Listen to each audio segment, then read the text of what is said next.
Welcome back to Mama Mystery. I am your host, Kelly. And I am your co-host, Austin. And today we are going to be... You're kidding. Water went down the wrong pipe. Okay, well, now that you're fine, we're going to move on with today's episode. Apologize. Are you ready? Yes. Okay, so today we've got some huge updates in the case of the 4 college students who were murdered in the early morning hours of November 13th, 2022. We've been covering this case for quite a while now. I'm relieved to share that there has finally been an arrest in the murders of Xana Kernodle, her boyfriend, Ethan Chapin, Maddie Mogan, and Kaylee Gonsalves.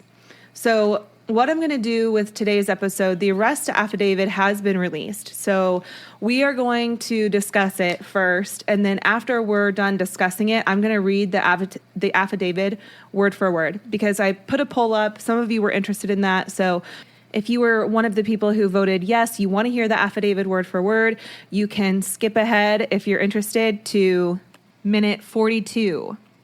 So today's episode is going to be a little bit different because usually what I do is I write an entire script that I read from, and then Austin gives his commentary. Natural feedback of not knowing anything. Right.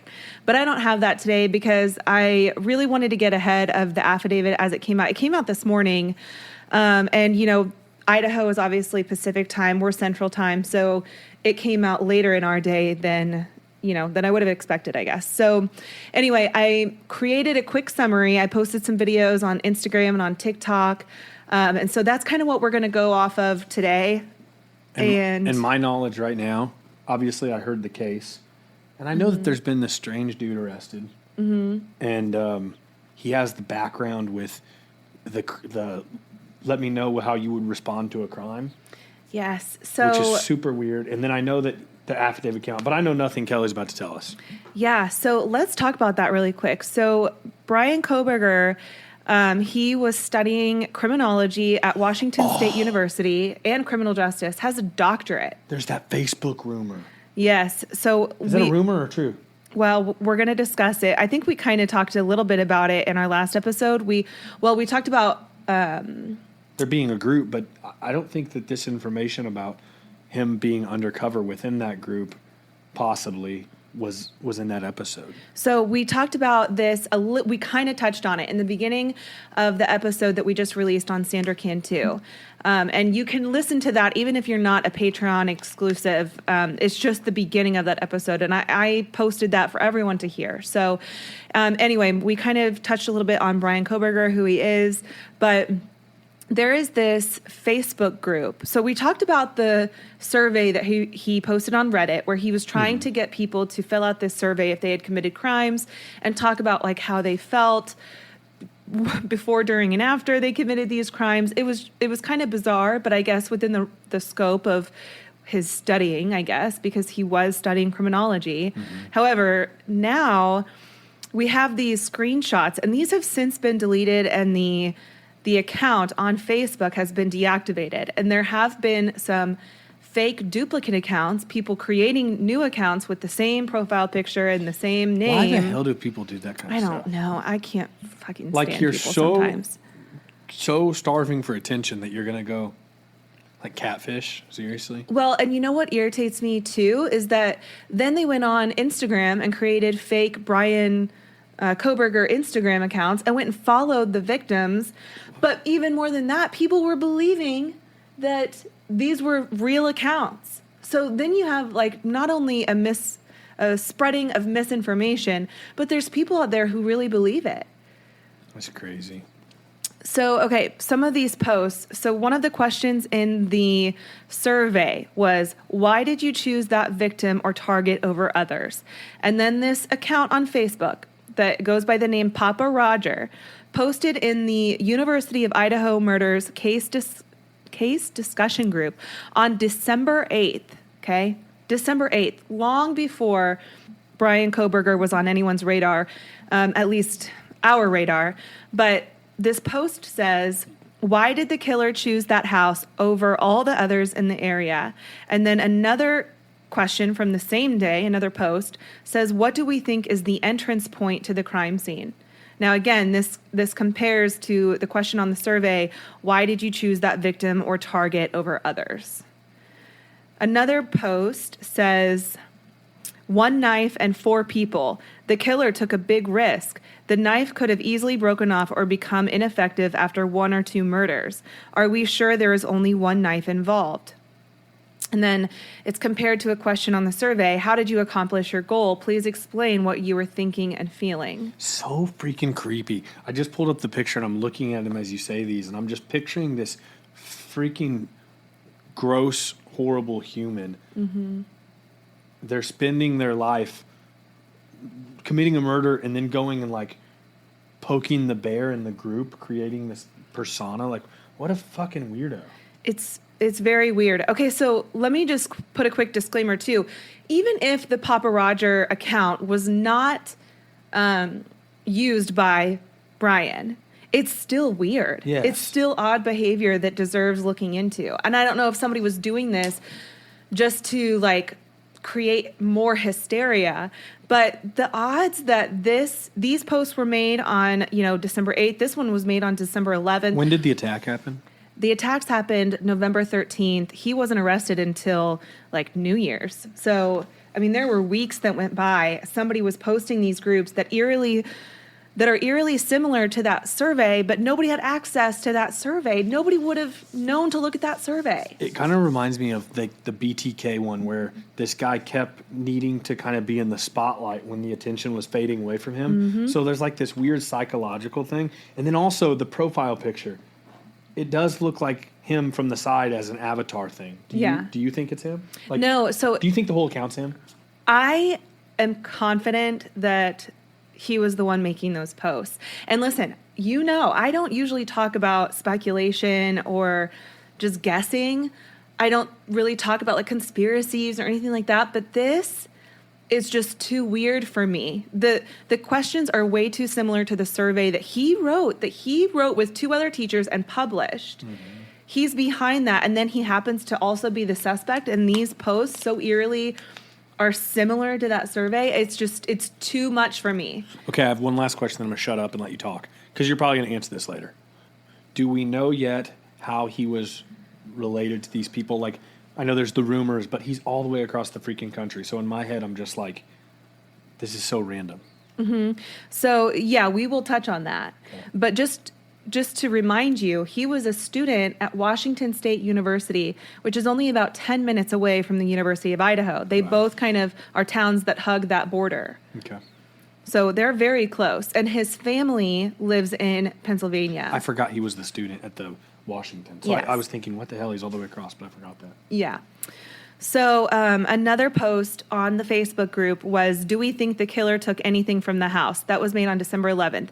And then on the same day, the question is, how long do we think the killer was in the house? So these compare to the survey questions that are, before leaving, is there anything else you did? How did you leave the scene? So another post, this was made on December 21st. Regardless of what has been released, I believe this is a sexually motivated crime. And then in the survey, it says, why did you choose that victim or target over others? Again, December 20th, did the killer walk, drive, or some combination of both to the scene? Another question in the survey is, how did you travel to and enter the location that the crime occurred? What the heck? It's way too similar. It's very similar. It's very weird. So another post, this was made on November 30th, okay? Of the evidence released, the murder weapon has been consistent as a large fixed blade knife. This leads me to believe they found the sheath. This evidence was released prior to autopsies. I had never heard anything about a sheath being found at the scene. All I had ever heard was that they believed the weapon used was like a K-bar knife. At that point, that's all you heard. Have you now since heard that there was a sheath? In the affidavit that just came out this morning. No way. Yes. Does the affidavit mention this profile? No. But it does mention the Reddit post where he was trying to get people to answer this survey. So then he starts going back. Okay, so we're going to talk about the Facebook interaction. He starts going back and forth with the guy named Dustin on this post, okay? And Dustin comments, fixed blade means that it's not a folding knife. The way I'm guessing they could tell was by impressions or bruising around the stab wounds that showed the outline of a guard on the knife. And he includes a picture of a knife pointing to the guard that he assumes might have left some bruising, and maybe that's how they knew that was the weapon. Papa Roger comments back saying, you wouldn't be able to tell that at the crime scene. And then Dustin says, I disagree. If the stabbing motions were hard, the guard would have left a mark. Which I see where he's going with that. That makes sense. And to then, give you a visual, it's like the hand guard between the blade, so your hand doesn't slide onto the knife. Yeah. And then Papa Roger responds saying, they don't clean bodies at a crime scene. The amount of blood must have been tremendous, which we know it was because, first of all, stabbing deaths are very bloody. But there's also pictures from the outside of the house of blood seeping through one of the bedrooms onto the outside foundation of the house. I can't even imagine what it must have looked like inside. So then Dustin says, due to the number of victims and assuming each victim was stabbed multiple times, I'm sure that there was visible evidence of a guard. For all we know, the investigators on the scene wiped a couple stab wounds clean to look for bruising. I think it's far more logical than finding a sheath. Sheaths are usually attached to a belt. And then Papa Roger says, but the police were very specific about the type of knife used. Then Dustin says, who knows? Finding a left-behind sheath seems like a stretch, though. And then Papa Roger says, why? They are very specific about the weapon, but very vague about every other detail. And Dustin says, Papa Roger, I think it's more likely that they did closer examination on the wounds on scene than you think. They can analyze depth of the wound. Width, serrated edge would be a big clue. I'm sure they have access to a database that would show knives that match those dimensions. Plus, I've never seen a folding knife that has a serrated edge. He's way too into this. Papa Roger says they are looking for a very specific knife. Curious, why are you debating the sheath theory so hard? And Dustin says, because who would carry a sheath? And Papa Roger says, who would carry a large exposed knife? Dustin says sheaths are meant for belts. I would guess he carried it in his hand from wherever it is he came from. A knife in a sheath could cause him problems. Papa Roger says, which hand? That is so creepy. Yeah, that whole thing's weird. He's way too into it to not be, what's his name, Bryan? Mm-hmm. Yeah. Dustin says, I don't freaking know. Why would you even ask that? Papa Roger responds, so a knife-wielding person walked from where and entered this house at what point with a large knife in hand? So Dustin responds, how in the hell would I know that? I'm sorry, nobody is buying this sheath theory of yours. If we find out one day I'm wrong, I will gladly eat crow. That's what Dustin says. And then Papa Roger says, do you carry a knife? Like, he's still going at it with this guy. Dustin says, dude, give it a rest. You sound like a psycho. Oh, man. Papa Roger says, remember, I made the original post and you have gone down this path. So they go back and forth, and it's interesting because Dustin and some of the other people are like, this guy is kind of creepy. And they had no idea that at the time they could have truly been interacting with the guy responsible for this crime. Mm-hmm. And that is kind of jarring. Mm-hmm. So December 15th, another post was made on Facebook that says the date of the killing was chosen on purpose. Thoughts? Like asking what the thoughts were on that. Did people respond to it? There was only one comment, but I can't see what it was because this was just a screenshot of... And his profile's deleted. Yeah. I'm just grateful that I was even able to snag these screenshots at all because now you can't find any of his posts whatsoever. So then he posted again December 10th, and these are kind of like jumbled. Okay, we're kind of bouncing back and forth, but that's just the order of these posts on this screenshot. But he posted on December 10th, 4 weeks in and no suspects. What is the motive? ? He also says on December 11th, how long do we think the killer was in the house? Was he still re-sparking it with like every day that passes? He wants people to talk about it. Mm-hmm. So another post that he made was, how did the killer leave the scene? Did he clean up at all? And some of the questions on this survey that he created was, how did you leave the scene? Before leaving, is there anything else you did? So, I mean, I'm over the Facebook, dude. yeah, they're obviously, I just think it is way too coincidental. I mean, he goes on and on over like into the 21st even. I mean, and at one point, my favorite is when he says, I feel like the white car isn't relevant. So on December 5th or 6th, police came out and said that they were looking for a white Hyundai Elantra years like 2011 to 2013. And 2 days later, he posts, I feel like the white car isn't relevant. Of course you do. Possibly Bryan. Of course you do, because that's the kind of car you drive. Mm-hmm. So on December 15th, Bryan's dad flew from Pennsylvania to Idaho to make the drive back to Pennsylvania with Bryan for the holidays. While they were on this 2,500-mile journey, they were pulled over twice in Indiana, once for speeding and then a second time for following too closely. And these stops were made within 10 minutes of each other. And the body cam footage is interesting. So the first stop, you can see very clearly Bryan and his dad in the front seat. You can see Bryan's hands kind of resting on his legs. You don't see any kind of obvious wounds to his hands or anything like that. Mm-hmm. And then the second stop, you briefly see them for a split second, but then the rest of the footage is literally of the side of his car. So it wasn't very good quality footage. And you can barely hear what they're saying because they're pulled over on the highway. So there have been reports that Indiana State Police were actually instructed by the FBI to stop Bryan Kohberger on his drive from Pullman, Washington to Scranton, Pennsylvania, in order to get body cam film or footage of his hands. But his hands were not filmed properly during the first stop, so they pulled him over again 9 minutes later. That was a report that I saw. But then later I saw reports where FBI denies ever asking Indiana State Police to pull them over.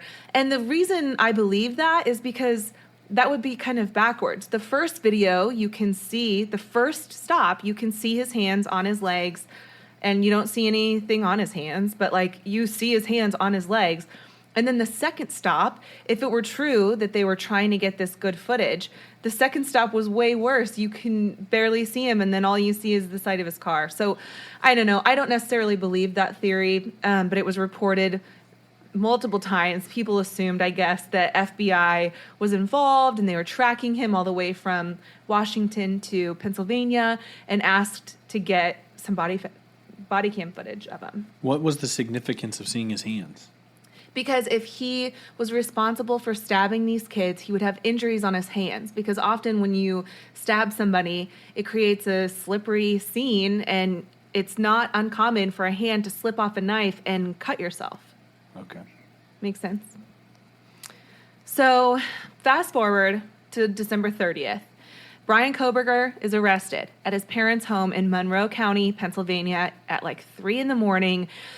This has been an insane week. I mean, first that, we hear that he is arrested. January 3rd, Bryan makes a quick appearance in front of a judge in Pennsylvania to waive his right to an extradition hearing, which we may or may not have discussed this in the last episode. I can't remember. But by waiving his right to an extradition hearing, he's basically saying, we don't have to do this whole extradition thing. I am willing to go. I'm not going to fight it, so we don't need to have a hearing. Just take me. I'm willing to go. So while in the courtroom, he acknowledges his parents and his 2 sisters. He reportedly mouthed, I love you to them. During this hearing, it was also announced that he would be extradited back to Idaho within 10 days. And it was made clear that those arrangements wouldn't be made public for safety or security reasons. But literally at 6 a.m. the very next day, Bryan was on a plane back to Idaho. And he was actually flown on a small private plane and escorted by multiple guards. And when he landed in Idaho, law enforcement was waiting on the tarmac, and they escorted him to the Latah County Jail. I've heard it pronounced Latah and Latah. Don't come for me. I don't know. It's Latah County Jail. Doesn't matter. People on TikTok are just ruthless. I'm learning, but y'all are so kind to me. So it doesn't even matter. What movie's that from? It's not from a movie. It's from stand-up comedy. Oh, that's Chris D'Elia. You should YouTube that. Anyways, onward. Okay, so this morning, he had his first hearing in front of Magistrate Judge Megan Marshall, where he was formally read the charges against him. Kaylee's family was among some of the members in the courtroom sitting in the front row, and as Judge Marshall read the names of the victims, she read each count, including their names. There was visible crying, even as I listened to it. So this was recorded. This whole hearing was recorded and then posted after. They don't have live feeds in the courtroom, but they are allowed to record and then post after. So, oh my gosh, I got like full body chills as I was listening to her read the counts and the names, because I think it's often forgotten while we do these stories on the podcast, or while I'm making, these videos for social media in regards to these cases. It's easily lost that there are real people involved in this that are suffering. It's not lost. I don't want to say that, because that they are the reason I even do this. They're the reason I'm even interested in this.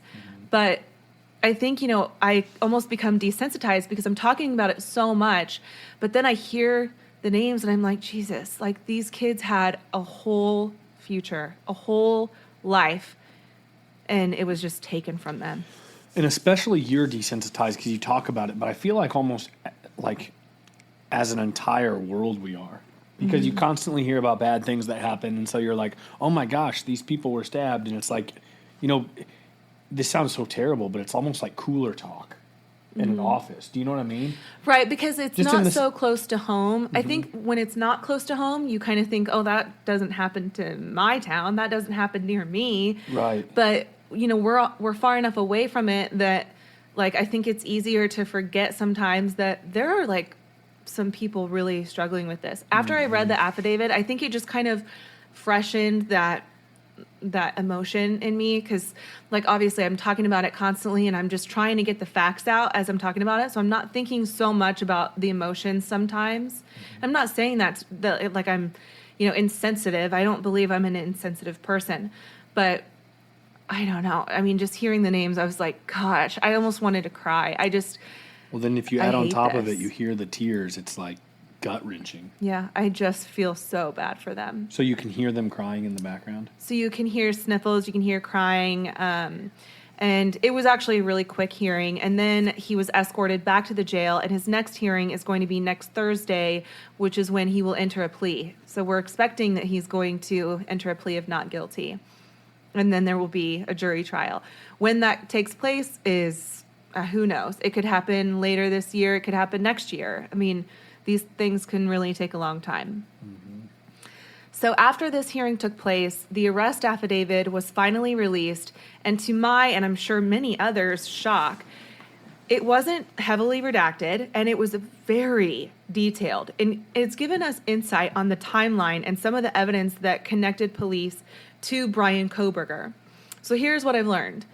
I'm going to give this quick summarized version, but if you want the full version, stay to the end. I'll read the whole thing word for word after we discuss this. So, upon arrival, police entered through the first floor entrance of the house. Officers walked upstairs and to Xana's room, which was on the second floor, and that is where they found Xana. Ethan was in the room with her, and then the second page was completely redacted. The second page of the affidavit was completely redacted. So officers went into the third floor, and they entered Kaylee's room. Originally, Kaylee's dog was in Kaylee's room when Moscow police officers initially responded. Then they entered Maddie's room, which was right across from Kaylee's, and that is where they found Maddie and Kaylee. They were laying in the same bed. They found a tan leather knife sheath laying on the bed next to Maddie's right side. No way.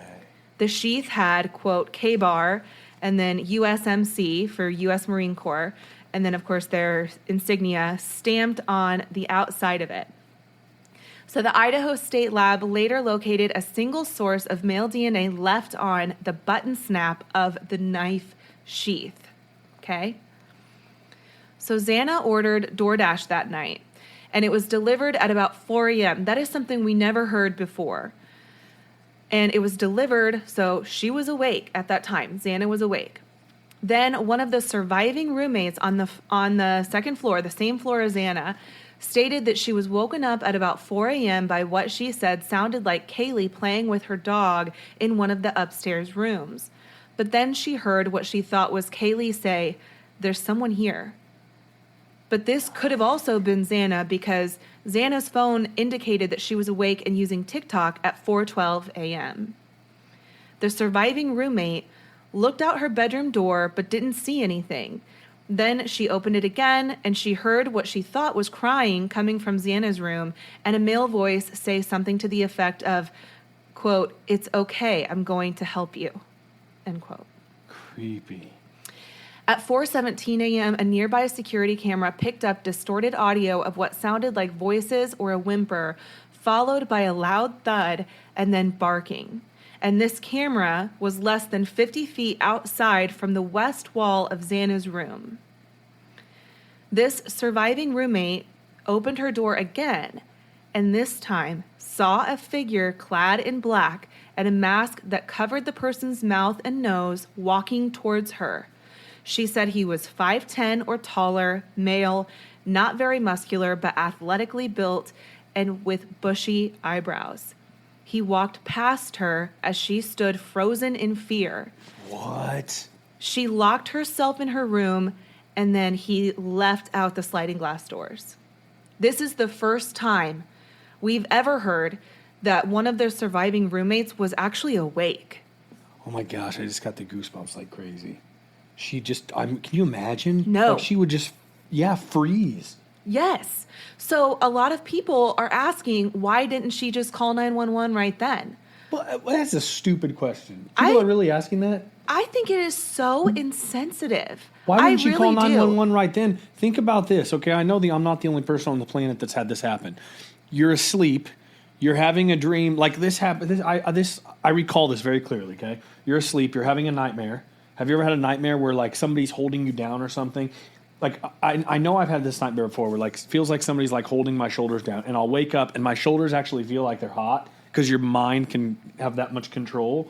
And I've frozen before. Mm-hmm. Like do you know what I mean? Have you ever woken up in the middle of the night in a nightmare, or you thought you heard something, and like your first reaction, you can't even figure out what to do. You just freeze. Well, and not only that, but have you ever been a 20-year-old girl living in a house with her roommates and see a masked man walking through your hallways? Well, that's my point. I'm a freaking 30-year-old guy that wakes up from a nightmare and could be frozen. Mm-hmm. This person's living a freaking nightmare, and she's a 20-year-old girl. Yeah, I don't like when you're saying that, it doesn't cross my mind to, why doesn't she call 911? To me, it crosses my mind of like, you know, people say fight or flight. Yeah. Either, okay, I don't expect her to fight him, okay? Right. I expect her to flight, which is run. Mm-hmm. And the other one people don't talk about a lot is freeze. Mm-hmm. The whole saying is about fight, flight, freeze. And that gets lost. But it's like, what do you, I don't know. I don't expect her to do anything different when you're telling me that. Oh my God. And we're hearing it 30 some days later as a story being told to us. Imagine living it. Mm-hmm. Exactly, Austin. Man, I'm so glad that you said that, because when I read that, my heart just like broke for her, because I cannot imagine how scary that had to be. Like being in this house and then the next morning finding all of your roommates gone. So did you? Yeah, that's scary. I can't even. You can't even. Like we can't even as humans fathom what that's like unless you've been in a face-to-face combat. Then you don't know what it's like. Like, and I mean, combat is with an unknown person killer. Like, this is just... No, you do not know what you would do in a situation like that. And I can't help but think that... That girl feels terribly guilty already. And now the internet, if you're saying, you're acting like this is a prominent thing of people saying this, then she's probably... Like, torn up. Haven't they been through enough? The roommates have already been blamed. Like, before there was ever a Bryan Kohberger, there was, you know, the food truck guy, a professor at the school, the roommates, a boyfriend, an ex-boyfriend. You know, everyone was pointing their fingers at whoever they thought it was. Have we not learned by now to just keep our mouths shut and, like, listen to what we know and be okay, accept what we don't know? Because what we don't know is what this girl's been through and what she continues to go through every single day. Yeah, so sorry, I'm not trying to like move on, but I'm just curious. So she freezes, obviously. Yes. He leaves. She closes her door. Then what happens? Does she? So he leaves, and then the 911 call wasn't made until 11 a.m. And we don't know what happened between then. It's not included in the affidavit, and there is a lot that's probably not included in this affidavit because all they had to do was include things that led them to believe Bryan Kohberger is the suspect, that he is most likely the one responsible. So there will be a lot more that comes out when the trial comes. Yeah, so it sounds way too early to judge that girl. Like, first of all, okay, if a call wasn't made till 11 a.m., I didn't know that piece. I get where somebody could just hear 4 a.m., she saw it. Why didn't she not call? If there's a lot we don't know, though, then there's a lot we don't know. Exactly. But, I mean, I guess I'm thinking in my head, and I don't know, I'm not very medically knowledgeable, but could she have, like, passed out and then literally, like, fallen asleep? Exactly. So there was a call at 11 a.m. for an unconscious person. We don't know who the unconscious person was. So it could be her? Could have been her. Exactly. That's what I'm trying to say. Is like there is too much that we don't know for us to point any fingers at anyone else other than Bryan Kohberger at this point. Okay, see, this is even. I saw one post. I tried not to. So when you posted this, I didn't look at it because I want to go into this unknown, right? And so, but I saw one comment on the post, and it was somebody saying like, "What about the roommate? How could they not call?"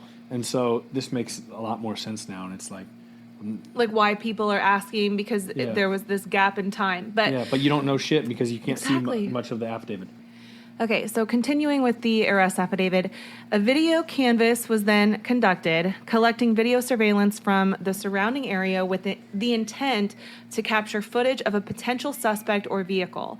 After reviewing footage, they noticed the white Hyundai Elantra multiple times in various videos. First, it was observed about 4 minutes away from the house at about 3:26 a.m. and again at 3:28 a.m. Multiple sightings of the vehicle were actually in the neighborhood of 1122 King Road, which is the kid's house, between 3:29 and 4:20. It passed the house at least 3 times. It was seen entering the area a 4th time at 4:04 a.m. Then the car stopped in front of the house and tried to either park or turn around in the middle of the road, but failed because maybe the road was too narrow. So the driver of the vehicle drove further down the road to a little intersection to complete a 3-point turn.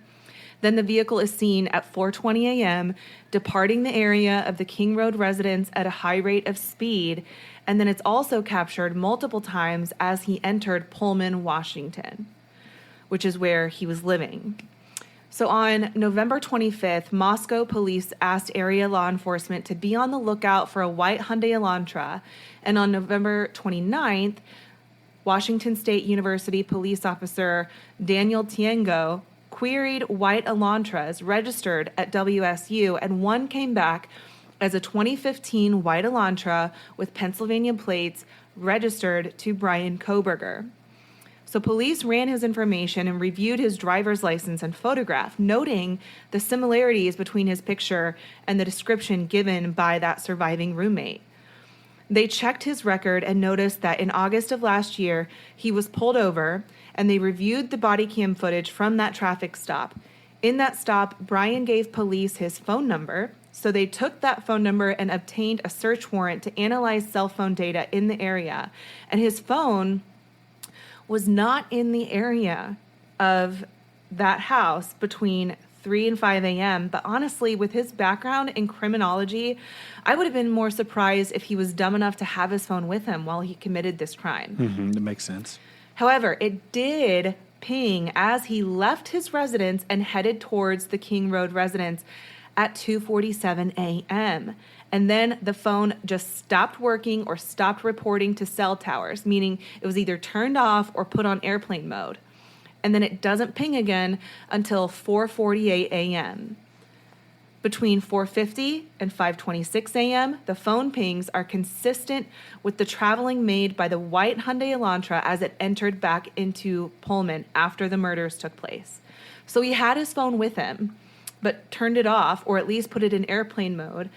And my first thought was, with someone with such an extensive background in criminology and criminal justice, you'd have to be really dumb to plan this whole crime and then bring your phone with you. And take your own vehicle.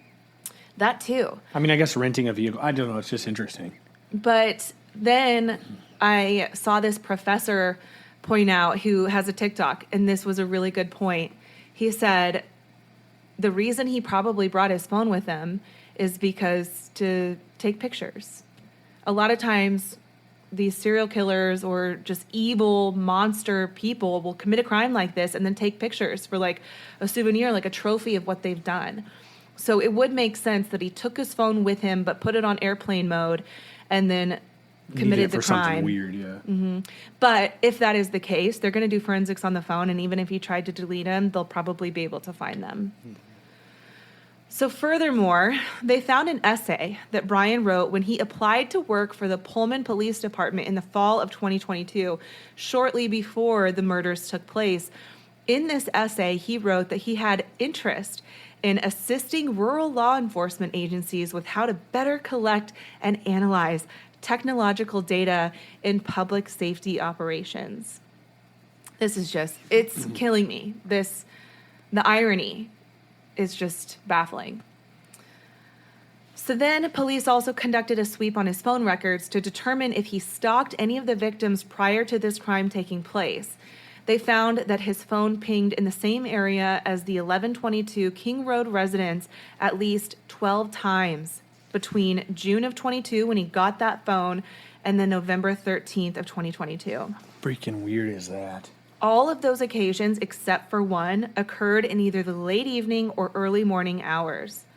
On one of the occasions, August 21st of 2022, his phone pinged by the house from 10:34 to 11:35 p.m., so an entire hour. And I also want to point out, I Googled what the typical radius is of a cell tower. Because I'm like, okay, well, if it pinged in the area... I was just curious. I was about to ask you this. If it pinged in the area, how close would that mean he had to be? Because, I mean, could he just say, oh, I was in the area because I like this other restaurant that's nearby or something like that? The typical coverage radius of a cell tower is only 1 to 3 miles. And in dense urban environments, a cell tower usually reaches 1/4 mile to a mile before handing off a user's connection to another nearby cell site. So this has to put him within a mile, 1 to 3 miles of their home. So then finally on this, but hold on, because if he's from Pullman, Washington, he's going to have a really good reason as to why his phone pings so often at this residence. How far is it again? It's about 10 minutes, but it's a completely different university. And he's living in Pullman, Washington. This is University of Idaho. He has to cross the state border to get there. I mean, not saying that it's impossible, but like, strange. I want to know the reason. What reason is he going to come up with to say why he pinged in that area so often? So finally, on December 27th, agents in Pennsylvania recovered trash from the Kohberger family residence, and that was sent to the Idaho State Lab for testing. The next day, the lab reported that a DNA profile obtained from the trash and the DNA profile obtained from the sheath identified a male as not to be excluded as the biological father of the suspect profile. So this trash contained Bryan's dad's DNA, and that is how they were able to link the DNA on the trash to the DNA on the sheath as a familial match. Holy shit. So we've heard a lot that, there were reports that it was DNA that connected him, and they said there was a familial genealogical link, and I assumed it was probably from like a database where there's a lot of, familial DNA, something similar to like 23andMe or Ancestry, because that is common. Crimes have been solved with that in the past. But to hear that it was actually done this way is just even cooler, in my opinion, because this whole time he probably thought he was getting away with it, had no idea. They were so on to him. They pulled trash from his home. I was just going to say, how remarkable is it that that he was pulled over, one, on the way home, which whether the FBI called that in or not, that's interesting. But then somebody thought to, like the FBI, whatever, they thought to pull trash out of his parents, ship it back to Idaho so they could do the research. That's insane. It happened in the course of one day. That's one day. Insane. I mean, obviously, to get the DNA profile in the first place from the sheath probably took much longer. But then to get this match the fact that it took one day is just so remarkable. If this doesn't instill some faith in you that law enforcement and the FBI know what the hell they're doing, stop questioning them. Stop thinking you can do a better job than them while you're scrolling on TikTok and making videos or posts or whatever. They know what they're doing. They have at their hands, at their disposal, resources we'll never be privy to using. That gets lost on people a lot. So I love this because this reminds me of past cases where, like, it's often done in interrogations where they have a suspect in the room. They'll offer them a drink. Can I get you a cup of water? And then they'll drink from the water and leave the cup, and then they get the DNA off the cup. No way. Like, they do this. This is what they do. It's crazy. Incredible.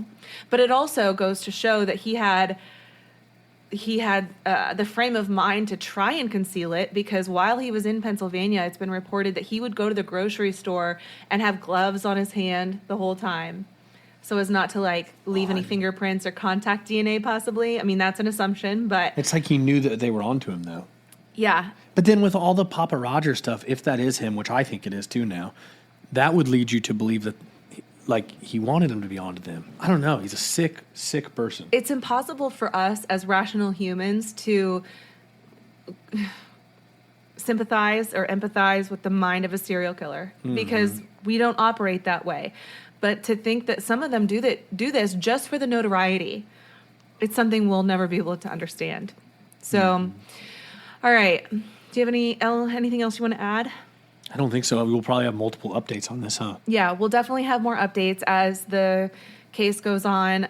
However, there has been a gag order that's been placed on this case. So this gag order prevents anyone in relation to the case. So police officers, investigators, witnesses, defendants, or plaintiffs on either side, their lawyers on either side, nobody is allowed to talk about this case with media. So there's going to be no press conferences, no more interviews, nothing. So we honestly might not... So Mama Mystery is it. We honestly might not get a lot until the trial starts. However, that's not to say nothing can be said. I mean, media can still talk about what goes on in the courtrooms and any of the proceedings. We'll just kind of see what happens. But as far as, like, any press conferences, don't expect to see any of those. I'll tell you this. When the trial starts, you just follow Kelly. Thanks, babe. Because she'll be, like, on it. Like shit on I'll stink. just be, like, on it, like guys. Like stink on shit. Like that. All right, so now... You're going to stick around and read the affidavit. I'm out. I've learned enough. Mama Mystery out. All right. Yeah, sure thing. Hey, you sold that car yet? Yeah, sold it to Carvana. Oh, I thought you were selling to that guy. The guy who wanted to pay me in foreign currency, no interest, over 36 months? Yeah, no. Carvana gave me an offer in minutes, picked it up, and paid me on the spot. It was so convenient. Just like that. Yeah? No hassle. None. That is super convenient. Sell your car to Carvana and swap hassle for convenience. Pickup fees may apply. If you're a maintenance supervisor for a commercial property, you've had to deal with everything from leaky faucets to flickering light bulbs. But nothing's worse than that ancient boiler that's lived in the building since the day it was built, 50 years ago. It's enough to make anyone lose their cool. That's where Grainger comes in. With industrial-grade products and dependable fast delivery, Grainger can help with any challenge, from worn-out components to everyday necessities. Call, click Grainger.com, or just stop by. Grainger, for the ones who get it done. So for those of you who have stuck around, this is a 19-page affidavit, so it's going to take me a minute to get through it, but here we go. The below information is provided by Brett Payne, who is duly appointed, qualified, and acting peace officer within the county of Latah, state of Idaho. Brett Payne is employed by Moscow Police Department in the official capacity or position of corporal and has been a trained and qualified peace officer for approximately 4 years. Corporal Payne is being assisted by members of the Idaho State Police and agents of the Federal Bureau of Investigation. On November 13th of 2022, at approximately 4 p.m., Moscow Police Department Sergeant Blaker and I responded to 1122 King Road, Moscow, Idaho, hereafter referred the King Road residents, to assist with scene security and processing of a crime scene associated with 4 homicides. Upon our arrival, the Idaho State Police forensic team was on scene and was preparing to begin processing the scene. MPD Officer Smith, one of the initial responding officers to the incident, advised he would walk me through the scene. Officer Smith and I entered the King Road residence through the bottom floor door on the north side of the building. Officer Smith and I then walked upstairs to the second floor. Officer Smith directed me down the hallway to the west bedroom on the second floor, which I later learned through Xana's driver's license and other personal belongings found in the room was Xana Kernodle's room. Just before this room, there was a bathroom door on the south wall of the hallway. As I approached the room, I could see a body later identified as Xana Kernodle's, laying on the floor. Kernodle was deceased with wounds which appeared to have been caused by an edged weapon. Also in the room was a male later identified as Ethan Chapin, hereafter Chapin. Chapin was also deceased with wounds later determined, autopsy report provided by Spokane, and then it's redacted. The second page is completely redacted. I then followed Officer Smith upstairs to the third floor of the residence. The third floor consisted of 2 bedrooms and 1 bathroom. The bedroom on the west side of the floor was later determined to be Kaylee Gonsalves, hereafter Gonsalves' room. I later learned from a review of Officer Nunez's body camera there was a dog in the room where Moscow police officers initially responded. The dog belonged to Gonsalves and her ex-boyfriend, Jack Dukauer. I found out from my interview with Jack Dukauer on November 13th, 2022, that he and Gonsalves shared the dog. Officer Smith then pointed out a small bathroom on the east side of the third floor. This bathroom shared a wall with Madison Mogan, hereafter Mogan, bedroom, which was situated on the southeast corner of the third floor. As I entered this bedroom, I could see 2 females in the single bed in the room. Both Gonsalves and Mogan were deceased with visible stab wounds. I also later noticed what appeared to be a tan leather knife sheath laying on the bed next to Mogan's right side when viewed from the door. The sheath was later processed and had K-Bar, USMC, and the United States Marine Corps Eagle Globe and Anchor insignia stamped on the outside of it. The Idaho State Lab later located a single source of male DNA, the suspect profile, left on the button snap of the knife sheath. As part of the investigation, numerous interviews were conducted by Moscow Police Department officers, Idaho State Police detectives, and FBI agents. 2 of the interviews included BF and DM, so those are the initials, and I'm not going to say their names. This is just a side note. Both BF and DM were inside the King Road residence at the time of the homicides and were roommates to the victims. BF's room was located on the east side of the first floor of the King Road residence. Based on numerous interviews conducted by Moscow Police Department officers, Idaho State Police detectives, and FBI agents, as well as my review of evidence, I have learned the following. On the evening of November 12th, 2022, Chapin and Kernodle are seen by BF at the Sigma Chi House on the University of Idaho campus at 735 Nez Perce Drive from approximately 9 p.m. on November 12th to 1:45 a.m. on November 13th. BF also estimated that at approximately 1:45 a.m., Chapin and Kernodle returned to the King Road residence. BF also stated that Chapin did not live in the King Road residence but was a guest of Kernodle. Gonsalves and Mogan were at a local bar, the Corner Club, at 202 North Main Street in Moscow. Gonsalves and Mogan can be seen on video footage provided by the Corner Club between 10 p.m. on November 12th and 1:30 a.m. on November 13th.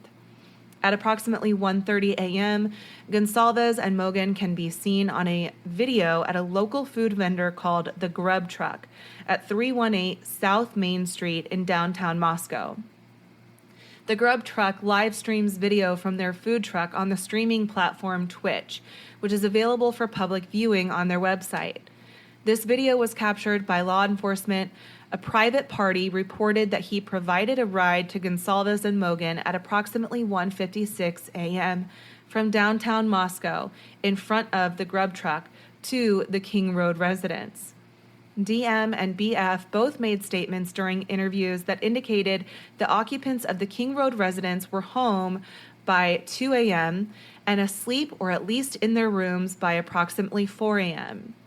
This is with the exception of Kernodle, who received a DoorDash order at the residence at approximately 4 a.m. Law enforcement identified the DoorDash delivery driver who reported this information. DM stated she originally went to sleep in her bedroom on the southeast side of the second floor. DM stated she was awoken at approximately 4 a.m. by what she stated sounded like Gonsalves playing with her dog in one of the upstairs bedrooms, which were located on the third floor. A short time later, DM said she heard who she thought was Gonsalves say something to the effect of, "There's someone here." A review of records obtained from a forensic download of Kernodle's phone showed this could have also been Kernodle, as her cell phone indicated she was likely awake and using the TikTok app at approximately 4:12 a.m.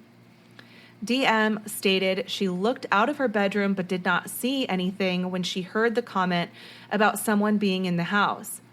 DM stated she opened her door a second time when she heard what she thought was crying coming from Kernodle's room. DM then said she heard a male voice say something to the effect of, "It's okay, I'm going to help you." At approximately 4:17 a.m., a security camera located at 1112 King Road, a residence immediately to the northwest of 1122 King Road, picked up distorted audio of what sounded like whimpers or voices followed by a loud thud. A dog can also be heard barking numerous times starting at 4:17 a.m. The security camera is less than 50 feet from the west wall of Kernodle's bedroom. DM stated she opened her door for the third time after she heard the crying and saw a figure clad in black clothing and a mask that covered the person's mouth and nose walking toward her.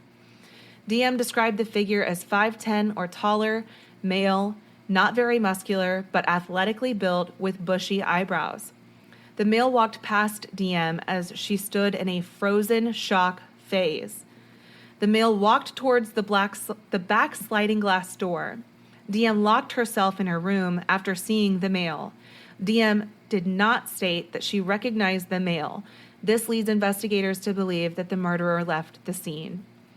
The combination of DM's statement to law enforcement, reviews of forensic downloads of records from BF and DM's phone, and video of a suspect video as described below leads investigators to believe the homicides occurred between 4 a.m. and 4:25 a.m.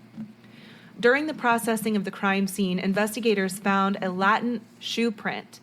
This was located during the second processing of the crime scene by the ISP forensic team by first using a presumptive blood test and then aminoblack, a protein stain that detects the presence of cellular material. The detected shoe print showed a diamond-shaped pattern similar to the pattern of a Vans-type shoe sole just outside the door of DM's bedroom located on the second floor. This is consistent with DM's statement regarding the suspect's path of travel. As part of the investigation, an extensive search, commonly referred to in law enforcement as a video canvass, was conducted in the area of the King Road residence. This video canvass was to obtain any footage from the early morning hours of November 13th, 2022 in the area of the King Road residence and surrounding neighborhoods in an effort to locate the suspects or suspect vehicles traveling to or leaving from the King Road residence. This video canvass resulted in the collection of numerous surveillance videos in the area from both residential and business addresses. I have reviewed numerous videos that were collected and have had conversations with the other MPD officers, ISP detectives, and FBI agents that are similarly reviewing footage that was obtained. A review of camera footage indicated that a white sedan, hereafter suspect vehicle 1, was observed traveling westbound in the 700 block of Indian Hills Drive in Moscow at approximately 3:26 a.m. and westbound on Steiner Avenue at Idaho State Highway 95 in Moscow at approximately 3:28 a.m. On this video, it appeared suspect vehicle 1 was not displaying a front license plate.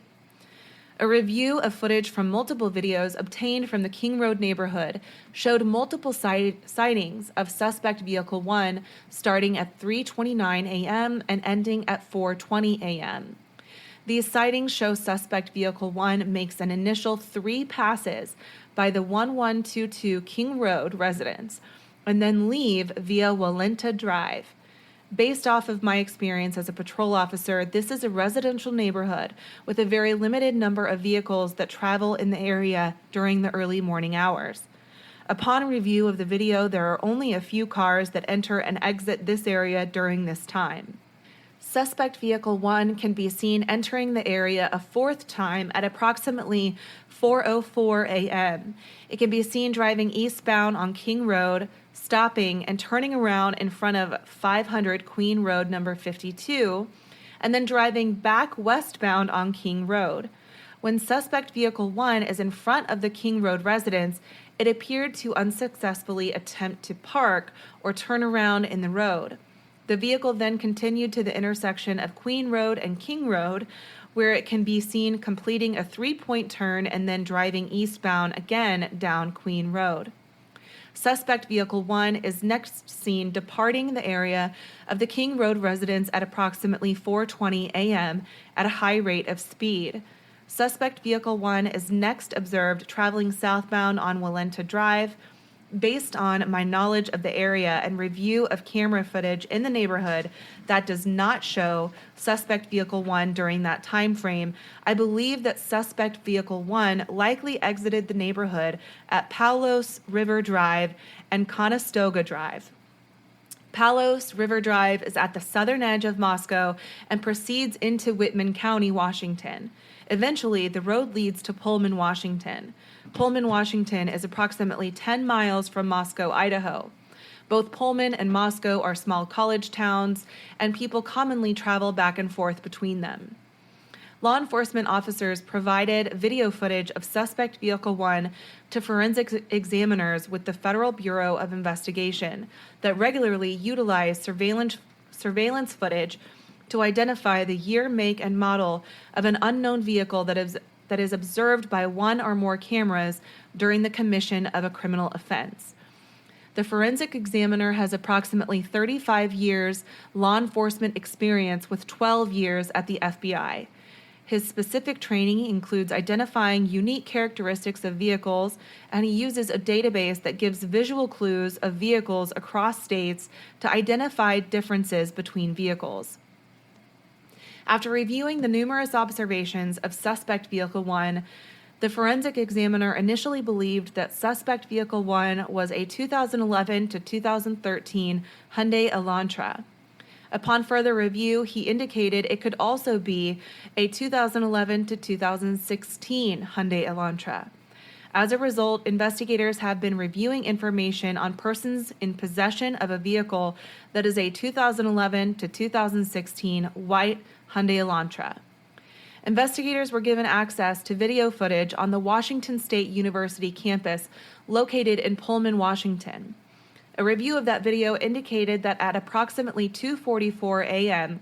on November 13, 2022, a white sedan, which was consistent with the description of the white Elantra known as suspect vehicle 1, was observed on WSU surveillance cameras traveling north on Southeast Nevada Street at Northeast Stadium Way.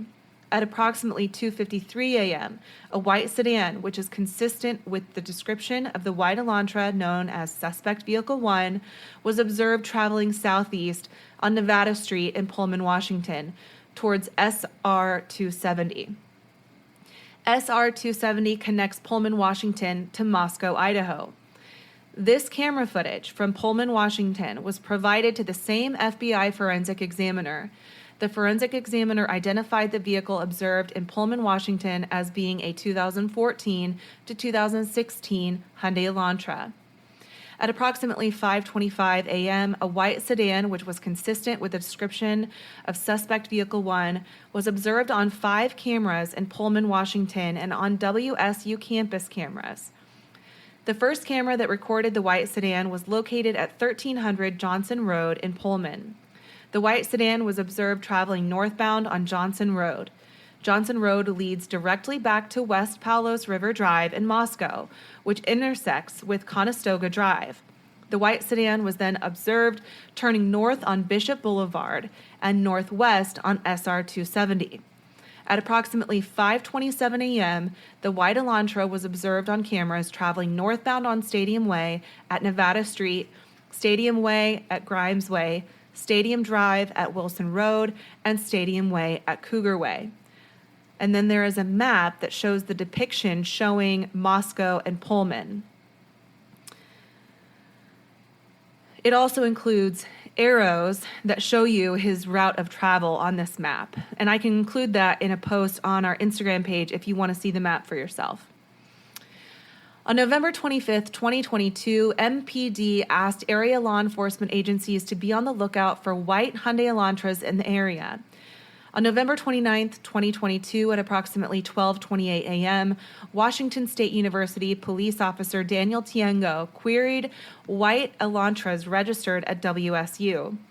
As a result of that query, he located a 2015 white Elantra with a Pennsylvania license plate LFZ8649. This vehicle was registered to Bryan Kohberger, hereafter Kohberger, residing at 1630 Northeast Valley Road, apartment 201, Pullman, Washington. 1630 Northeast Valley Road is approximately 3/4 of a mile from the intersection of Stadium Way and Cougar Way, which was the last camera location that picked up the white Elantra. That same day at approximately 12:58 a.m., WSU officer Curtis Whiteman was looking for white Hyundai Elantras and located a 2015 white Hyundai Elantra at 1630 Northeast Valley Road in Pullman in the parking lot. 1630 Northeast Valley Road is an apartment complex that houses WSU students. Officer Whitman also ran the car and it returned to Kohberger with a Washington tag. I reviewed Kohberger's Washington State driver's license information and photograph. This license indicates that Kohberger is a white male with a height of 6 feet and weighs 185 pounds. Additionally, the photograph of Kohberger shows that he has bushy eyebrows. Kohberger's physical description is consistent with the description of the male DM saw inside the King Road residence on November 13th.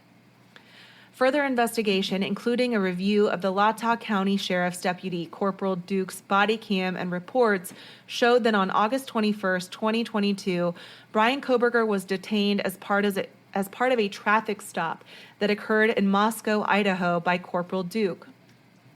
At the time, Kohberger, who was the sole occupant, was driving a white 2015 Hyundai Elantra with Pennsylvania plate LFZ8649, which was set to expire on November 30th, 2022.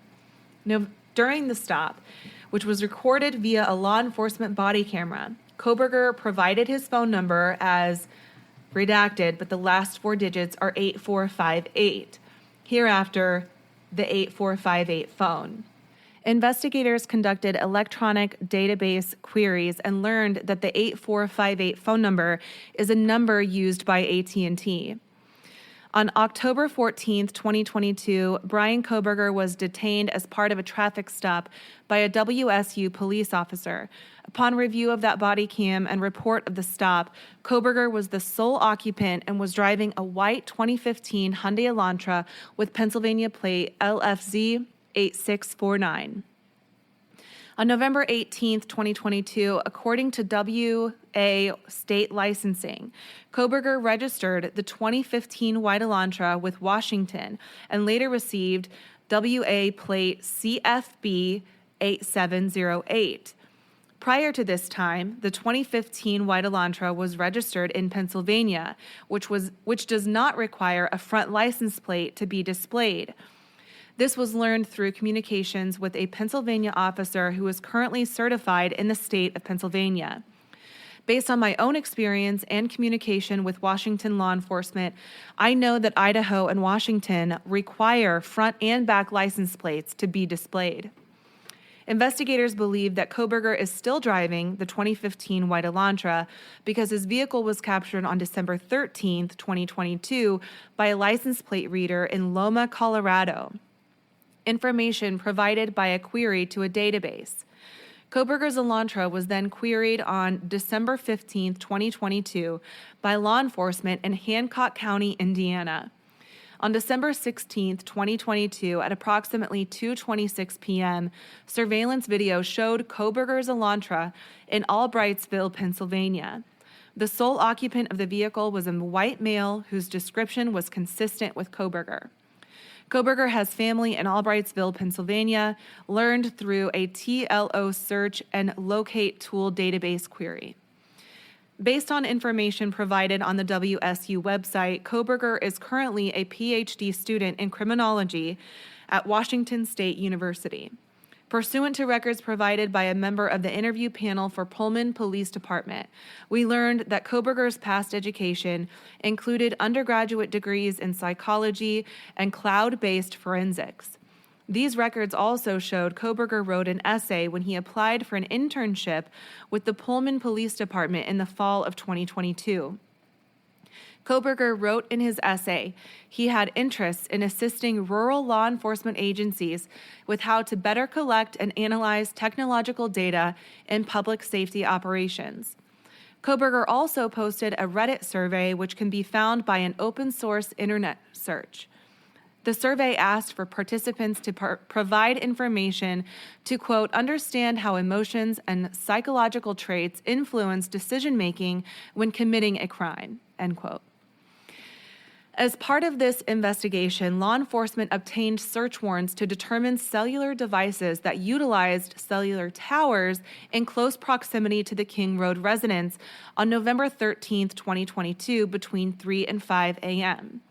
After determining that Kohberger was associated to both the 2015 white Elantra and the 8458 phone, investigators reviewed the search warrant returns.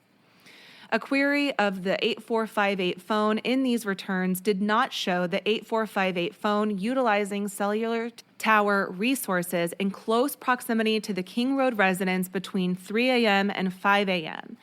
Based on my training, experience, and conversations with law enforcement officers that specialize in the utilization of cellular telephone records as part of investigations, individuals can either leave their cellular telephone at a different location before committing a crime or turn their cellular telephone off prior to going to a location to commit a crime. This is done by subjects in an effort to avoid alerting law enforcement that a cellular device associated with them was in a particular area where a crime is committed. I also know that on numerous occasions, subjects will surveil an area where they intend to commit a crime prior to the date of the crime.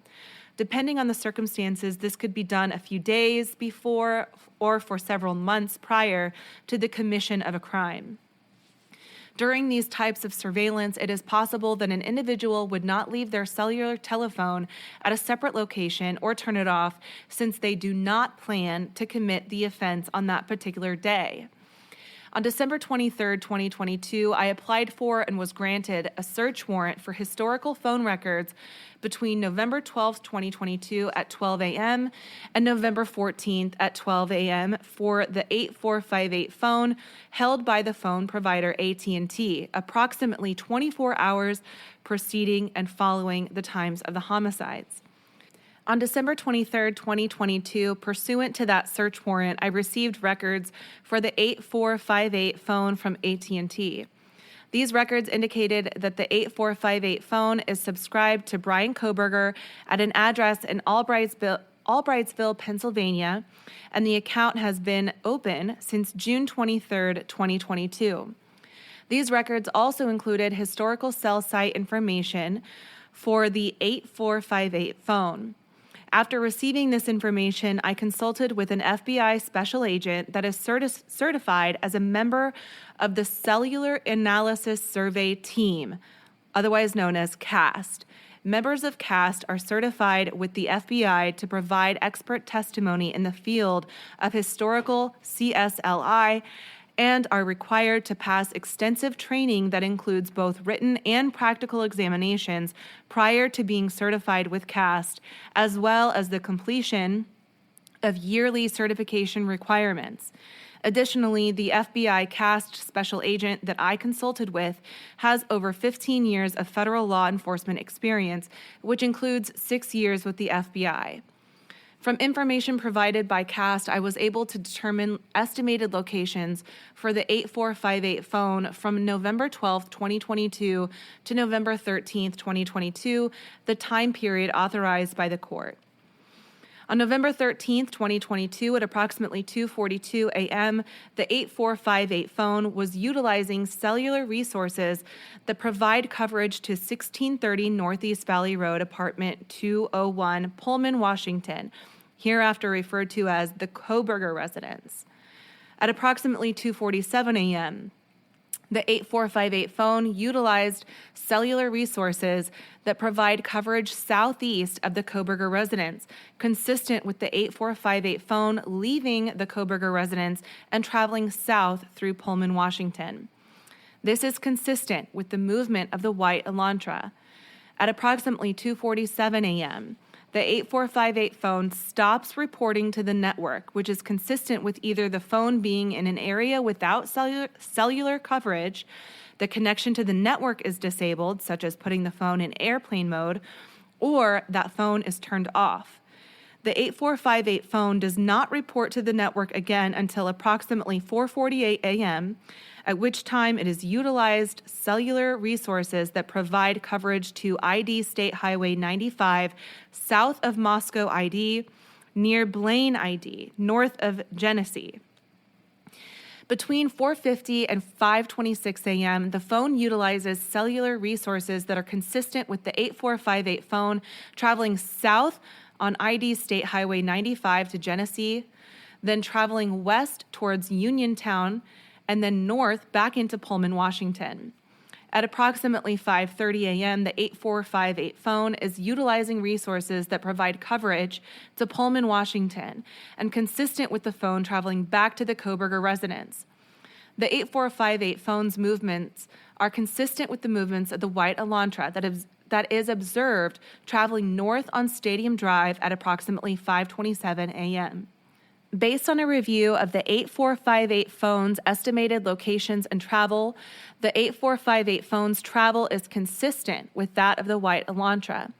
Further review indicated that the 8458 phone utilized cellular resources on November 13, 2022 that are consistent with the 8458 phone leaving the area of Kohberger residence at approximately 9 a.m. and traveling to Moscow ID.